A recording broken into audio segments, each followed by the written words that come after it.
Thank you for staying tuned to Sunrise at Sea right here on CTV. My name is Apollo Sar and welcome back to this next segment of the Twitter Jabs. Don't forget that we are streaming live on our social media pages, and that is on Facebook, on CTV Uganda, and also on our website, and that's on www.ctvuganda.co.ug. I beg your pardon. So today is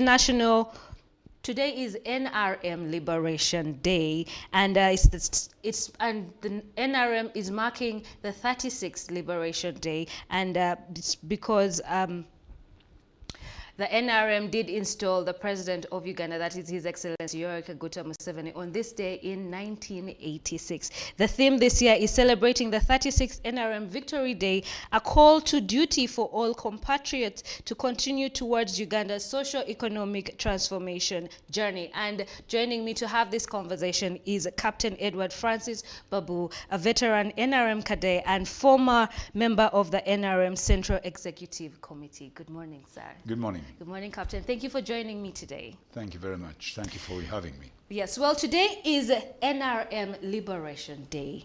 How do you feel about the day? It's a very important day. Yes. Unfortunately, when the word NRM is used here, people look at the party which was formed in 2005. Yes. But prior to that, there are people in this country, because of the goings-on that had been in our country, yes, starting from 1962 when we got independence. Yes. And then the subsequent changes in our political environment. Yes. We have never handled our politics well. How so? From 1962, within a year, what they had introduced here, the multi-party, the opposition had completely crossed the floor, and they had formed a one-party state. Yes. You find the British came here for 70 years. Yes. They ruled from Britain through the local chiefs. They never put up training or teaching our people their system of governance. So in 1961, 62, take our people to London. They come back and said, you use what they call a Westminster system of government, or presidential system of, or parliamentary system of government. Yes. So in 1962, we go for the polls. Those elections were unfortunate. They were mad with all sorts of things. People's plantations were cut. Some people died. And it was not very good. So within a year, the multi-party had been completely reduced to rubbles. Yes. The Queen was the head of state because we were under the Commonwealth at the time. It was a common practice that after a year, the Queen would get away and the country would choose a ceremonial president. Yes. They would call him a head of state, is a better word than the president.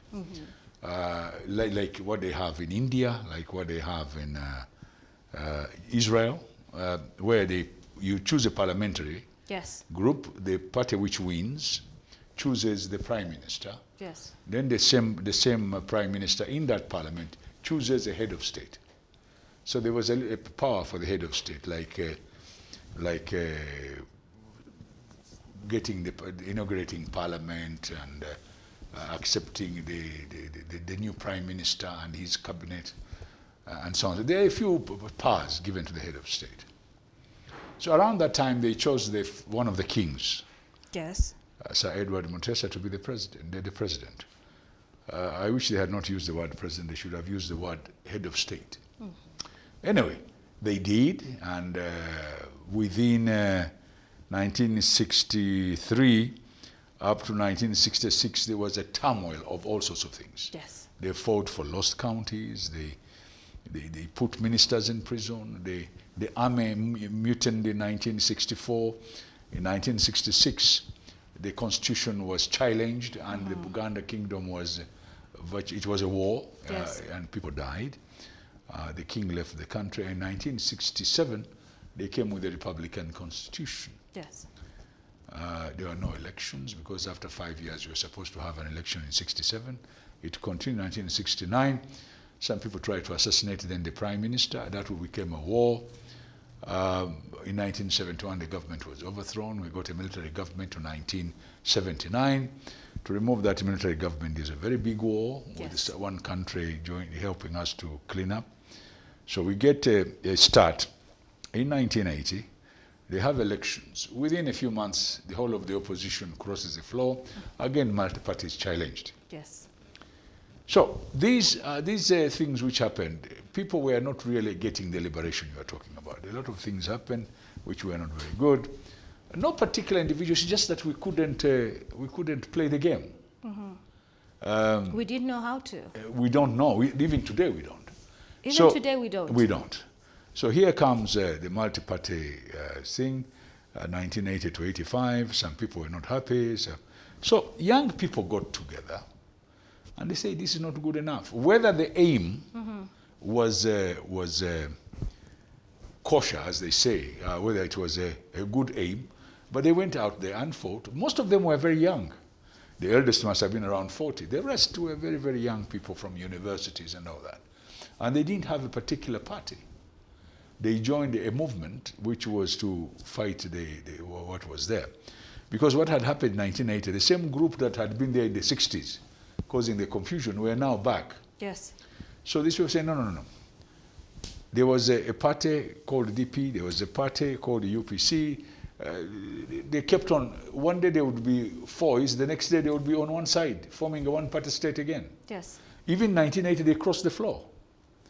So here comes these young people, they fight. Whether rightly or wrongly, they fought. And therefore removed that stigma of being not liberated. And they came up with an aim and some procedure to come up with a new constitution. So they had a very nice system. Each village was made to have a small little committee. Yes. RC system as a resistance council. And that was under the NRA? NRA, NRM. Because yes. When people joined in the bush, the people from different groups joined. Came together to fight that war. There was even His Excellency Rure. Yes. Was part of that. There were many people who came from other fighting forces. And that's why I keep on saying, when you use the word NRM here, yes. Sometimes people don't feel comfortable because they participated. Yes. And they are not in NRM. That is true. Are you with me? I am with you. So it is a liberation. Under the auspices of NRM. NRM brought the people together. At the time it was a movement, it was not a party. A fighting force with a political wing, which was called NRM. So they formed this. They told people, if you have resistance councils, you can rule the country yourself. You don't need even the big, if people can run their own affairs in each village, yes. It makes a very big difference. And that's how it all started. And people went, one day in 1989, I think it was in April, everybody went to a certain center. I was staying in Nakasero, we went to All Saints Church. Yes. There were 11 villages there, which are demarcated. They chose an RC1 committees, 9 people. In the afternoon, we chose RC2. No money, nothing. All the people just came up and they chose. And then when we went, they brought us together at council level, Gombora level, if you like. Yes. And they chose another 9 group. Those 9 from different places got together. They formed a council, which in Kampala became the Kampala City Council yes. group. And they chose a chairman who eventually was the mayor. All I'm trying to say is that at that time they removed all that, the past, and they came up with a new system. And that made people feel liberated. And actually for some years people were with it. No money, nothing, they were not even being paid. But eventually there was peace in a lot of places. Of course we had some areas which did not have peace because most of it had leaders who had come from the other group. Yes. They continued to fight and that took a little bit of time. So 26 is a Liberation Day. Liberation Day with different kind of people under the auspices of NRM. NRM made the people come together. They convinced other people. I think the word here is convincing. You must learn how to convince other people to be with you. Exactly. So when they formed that, they came up and they said, okay, within 2 years, we would like to see if we can change the system. 4 years. I thought that was a little bit ambitious. Yes. it takes a long time to build democracy, to build a country. Do you think we still have a democracy right now? Oh yes, yes, we do. But it is, of course, if you talk a SWOT analysis, there are strengths and weaknesses and opportunities and threats. A democracy has also all those. You see, so if you sit down and really think very deeply, yes, we do have some form of democracy, but my point is going to say we have failed to operate within democracy. All right. In other words, we don't understand it. We think it is a war. It's an enmity. It is something, we don't like each other. We hate each other. Parties fight within themselves. The government, people also fight. So it is not a very easy thing. On that note, I would like to ask, what are your thoughts on the MP's proposal to vote a president? It is not an MP proposal. It's some people. I think it's not only MPs. I think there is a group of people who think that that is what is best for the Yeah, country, but doesn't that take away from the democracy? Let me remove this. And this, you brought a topic which requires. Yes. We have had both systems. In 1962, the Westminster system of government, you chose multi-party. The winning party would choose a prime minister in the party. He would swear, and after some time, they would choose a head of state. Remember, I used the word head of state. Head of state, yes.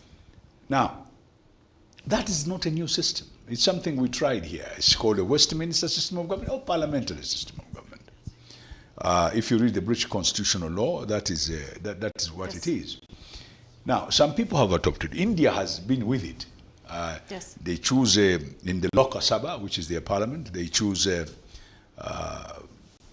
members of whoever was got the majority of MPs, chooses a prime minister. The opposition is there.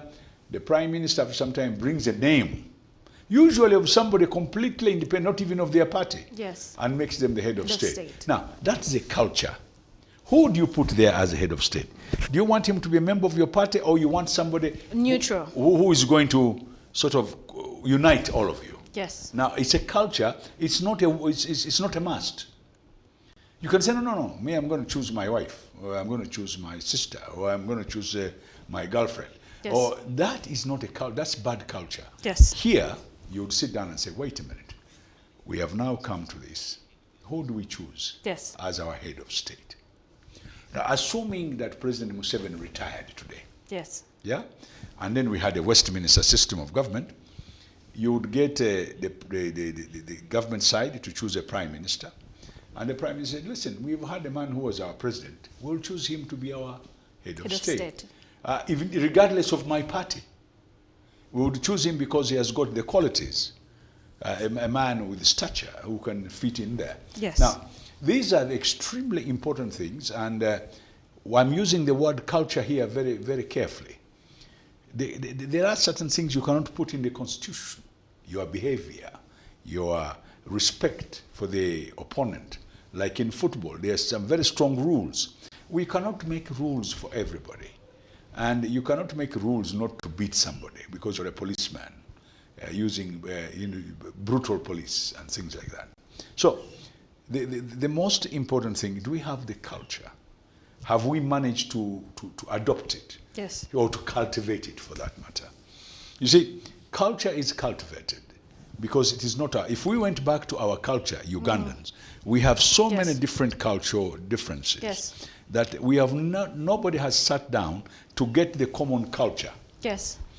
If you took the Muganda, the Musoga, the Mtoro, the Munyoro, the Acholi, the different tribes you have, and got and looked at how they were being led in the olden days, or being ruled, what is the common denominator?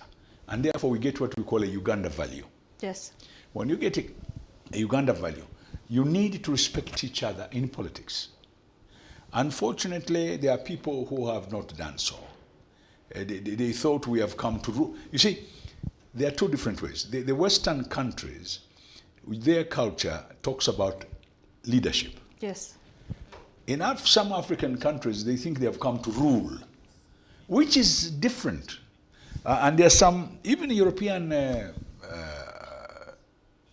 theorists, who believe rule of law, rule of force. They did it in Russia. They did it in many other countries. It has not worked. Yes. We must get our culture and mix it with this liberal democracy and see if we can get tenants. And then we build our own values. All right. Yeah. And in your perspective, what are the key achievements that Ugandans should acknowledge on this day when we celebrate the 36th Liberation Start with the Day? population. Okay. We were 12 million when NRM came in. Today we are talking about 43. 45. Yes, 45. Yes. Huh? Why has that come? Because of indicators. Ladies are giving birth without many of them dying. But now... Our children, before 1 year, most of them are surviving. There's inoculation. There's better feeding. There's better treatment. Now, most of you young people are now very highly educated. Yes. You look after your families. Therefore, that takes me to the social side of Ugandans. Yes. Education has, of course, improved. It's not yet perfect. Health is also improving, but not good. It can be better. There are many things that have changed. So the country, generally, there are things that have been done. If you talk about infrastructure, that one the government has been working on. Yes, you look at electricity, you look at roads, you look at many other things that direct water, access to water alone, clean water. Now, the most important thing, if I say in our village we should have clean water, does everybody there understand why we must have clean water? Can we get clean water to your people? Now, most of our villages now are getting piped water. Yes. Electricity. Many things have changed. And young people are now agitating. They bubble with all these ideas, what democracy should be. Yes. But to build it is not that easy. Easy to talk. But not easy to implement. To implement. It's a different thing. And some of them are beginning to say it. If you look at the different parties that have been formed, and a lot of people, I sometimes tell, most of the people who have formed these parties have come from NRM and the DP. So they weren't thinking that they could do it in one year. No, it's not that easy. Yes. Even setting a party so that it stays on the line is not very easy. You find a party, a leader comes up, brings a very strong party. Within a few years, it fizzles down because they thought it would come and change things overnight. So where can we do better? What should we rectify as a country? First of all, the question is Uganda united? Are we liberated? No, liberated is coming. Are we united? Yes. You see, when the British came here, these colonial people, they took a country with different nationalities and put us together and formed a country called Uganda. The question is, if you look at all our people, apart from you young people who are now educated and therefore feel you want to stay, you've gone to school together, most of you are intermarrying now, the cultures are now being exchanged, but that is a slow process. It will take a long time.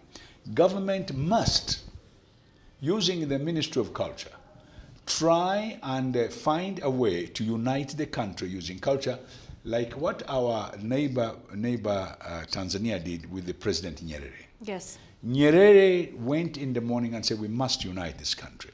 Got a language. Yes. Got people. And by the way, it affected his economy. It affected the thinking of the people. The negative character said, this is not the right way to do it. But it worked. He united Tanzania. He brought up a political thinking that today, as we talk, Tanzania is on the road of that liberal democracy. Oh, wow. He set it out. He was the president. They got another president. That president went only for 10 years. They got another. When he was still alive, when they got the third president, and now it has become culture. Interesting. Therefore, you should deliberately, and I think the onus is on our president now, yes, to create that culture. That culture must be created. And the first thing to do with that culture is to unite this country. Yes. For you not to feel you are included. Some people feel they are not included. They feel they are outsiders. Some people feel, people Africans are very smart. When they cannot win, they play on the number of tribalism, they Yes. play on religion, they play on area, they play on rich and poor, and now they play old and young. These are all some sort of segregation. That is true. I'll segregate you because you're a woman, you're young, or you're old. I'll do all sorts of things. Now, this is what we have to fight. Unfortunately, it's a very tough job. Yes. It's not very easy. And I'm happy there's a lot of Ugandans who have been talking about this for years. They have actually continued to say that we must unite this country. I'm very happy with your young generation. Yes. I see intermarriages between different tribes. Yes. Cultures are being exchanged. People are beginning to appreciate people's culture. They appreciate the person, and when the people are educated, they don't see this. So, unfortunately, we still have a few people in our society who have not yet realized that if you take your best, I'm talking about generation, the best in that generation, Yes. to lead the country, you, the leader, you're the one who gets the credit. That's true. Are you with me? That's But true. if you don't want to take the best and you fight your best, you actually create chaos. Yes. So if you detach yourself from the environment, and now especially this electronic, you are talking about electronic media. Yes. If you detach yourself, you create chaos. People begin to fight because of social media. True. I see people fighting because somebody said something. Instead of answering, say, I don't agree with you, Yes. they go onto a warpath. All right. Thank you, Captain. And lastly, I would like to ask you the question: should we go on to celebrate this day or just observe it? No, celebrate it. We need to celebrate. Celebrate it so that people know this kind of thing should never. And for those young people who fought, Yes. we should respect them. All right. They have died, and they died for us. They Sacrifice for a greater cause. greater cause. They wanted you to get on the pedestal of unity. They wanted to get on the pedestal of liking each other. They wanted you to get up there. Now, if you look at the country, most of these things have been achieved. There's only one post which everybody is fighting for, the presidency. And that's why you recommend we have a head of state. That's right. And no, they are the ones who are saying it. Now, we've got to agree. Do we want a presidential system of government, or do we want a parliamentary system of government? Yes. Once you agree on those two, then you choose. Both systems are okay. The problem is, can you work in those systems? Yes. Can you work in the model? The model of the parliamentary system is working in India, is working in Israel, is working in a lot of countries. Yes. The question is, when we got it in 1962, did it work? We are still struggling. Now, then we came and said, oh, we want a presidential system of government. Is it presidential? I think it's half-half. We have a presidential where you elect the president, then we have a prime minister, then we have, and then you get ministers sitting in parliament, because in the presidential system of government, the ministers are not supposed to sit in parliament. Yes. So, and then you have a parliament which is so big for our economy. So the administrative costs are very high. Yes. There are so many little things. So there's a lot of weaknesses, Yes. which we must fight. And there are threats of people not understanding and therefore creating chaos. We need to sit down. And it's not on one side. It's not only the opposition, but there are people within government, not all government, who sometimes slide. Yes. They think they have come to rule using force. No. We're supposed to convince the people we rule. All right. Thank you, Captain. And as we end this segment, any parting shots that you'd like to share with our viewer on this Liberation Day? You know, a lot of people have never realized.